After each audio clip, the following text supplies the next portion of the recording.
Thanks for joining us today. I'm Marlon Boulding with you, watching your ag commodity trade. And I want to remind you, in case you just happened to tune in, this morning before the daytime session got underway, USDA greeted the market with news of more overnight sales business. And this time it was soybeans yet again. And it was 132,000 tons going to China specifically. And we had 332,000 tons that were earmarked for unknown destinations. Well, you add that on top of what we sold yesterday when it was over 500,000 tons of soybeans sold. And I mean, in 2 days' time, you're talking about nearly 1 million tons. So a pretty sizable amount being accumulated here this week, although a large portion of it is for deferred deliveries for next marketing year. Now, the markets seem to be taking a breather here, and let's take a look at the current trade. Let's go to corn first. Our quotes provided by bar chart indicate March now at 628 3/4. Well, that would be down 6.5 cents on the day. We're off of our overnight high by roughly 8 cents. And December corn now quoted 3 lower at 578 per bushel. Soybeans hitting the skids, and right now the March contract down 18 cents. We're at 1563 3/4, within a couple pennies of our low of the day there. July is down 16 right now. And your new crop November contract is down 9.5 cents. It's now trading at 1406.5. Now, if we go to the March wheat in Chicago, it's now trading at 774, and that would be 5 1/4 higher, 20 cents off of its earlier low from this morning. Remember, we opened under pressure here. On the Kansas City March, we're 2 3/4 higher at 794.5. Only 1 penny from our high of the day, and look at where we had the low, 777 1/4. So that's a big time gain off of that, about 17 cents off of that. Now, if you look at the spring wheat market in Minneapolis, March now 12 1/4 higher at 933.5. Brian Hoops joins us now, the president of Midwest Market Solutions. Lots of action going on in the grains. It seems like people getting either nervous about the report coming out tomorrow, or weather forecasts in South America, or just profit taking, or something going on. Brian, how do you read the tea leaves in the market here today? Hey, good morning once again, Marlon. I think it's some positioning ahead of tomorrow's report. I think the trade is trading something far less than a 130 million ton soybean crop in Brazil. The average trade guess for tomorrow is 133.5. And I think the USDA, I think they're around 139 currently.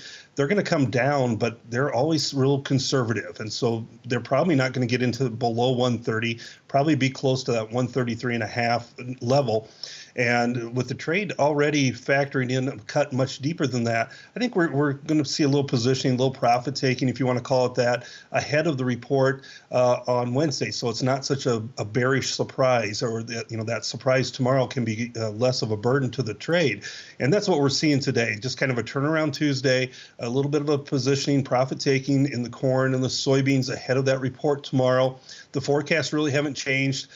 So it's not like we have to go up every day, but we put in a lot of premium into the prices because of adverse weather in South America. So we're taking a kind of a breather here. And in the wheat, I think we're definitely reacting to the Stats Canada numbers that came out. That was far less than expected. 38% less wheat stocks on hand than a year ago. And you can see Minneapolis by far the upside leader today, and a lot of intermarket spread trade with traders buying Minneapolis and selling some of the winter wheat contracts of Chicago and Kansas City. Interesting stuff going on in the markets here today. Brian, we're going to come back here in a moment, and we'll analyze the latest in our cattle and hog markets on Tuesday right after this. Let's go back to Brian Hoops of Midwest Market Solutions. Now, he's in Springfield, Missouri. Brian, I was checking the wire myself here a little bit ago, and I didn't see any confirmation of any cash cattle activity. Sounds like maybe we had just a little bit yesterday. What did you hear? Yeah, just some very, very light trade. We're hearing some bids at 138 to start off the week. Of course, those are going to be passed after seeing, 140 trade for the bulk of last week. I think we're probably going to see 140 again being traded, maybe some sort of a steady to even a little bit higher market. Now, February futures already kind of aligned and anticipating stronger cash trades, so that's not going to catch the futures off guard like it did last week.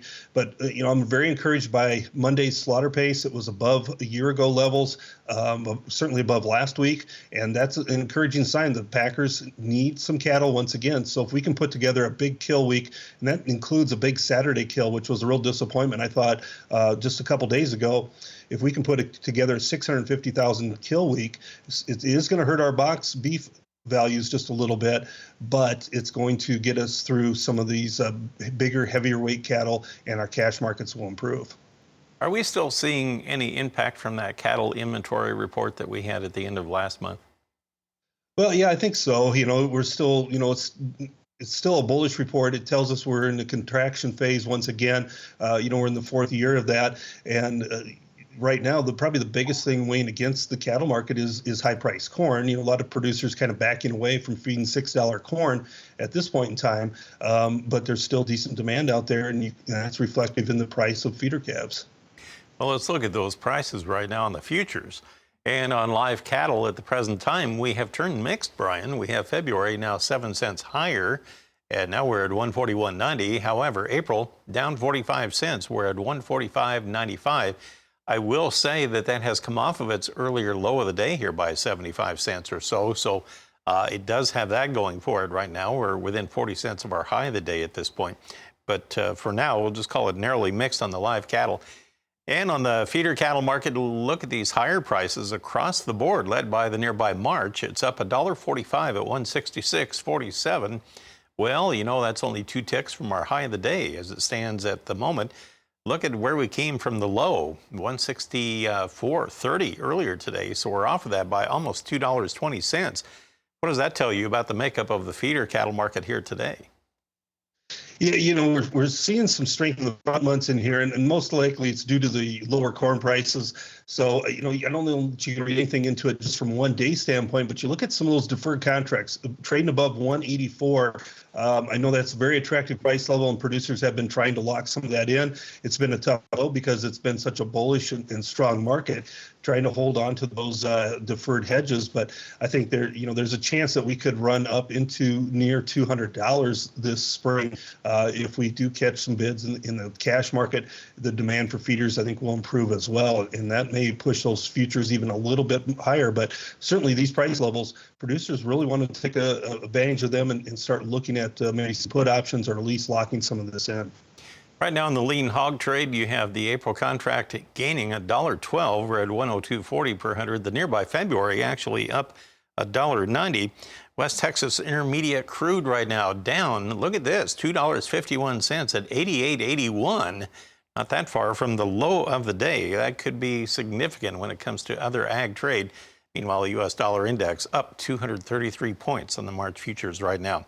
Brian, thanks so much for talking with us and for all the help on the markets. Appreciate it. Brian Hoops, Midwest Market Solutions. Janet, that is the latest.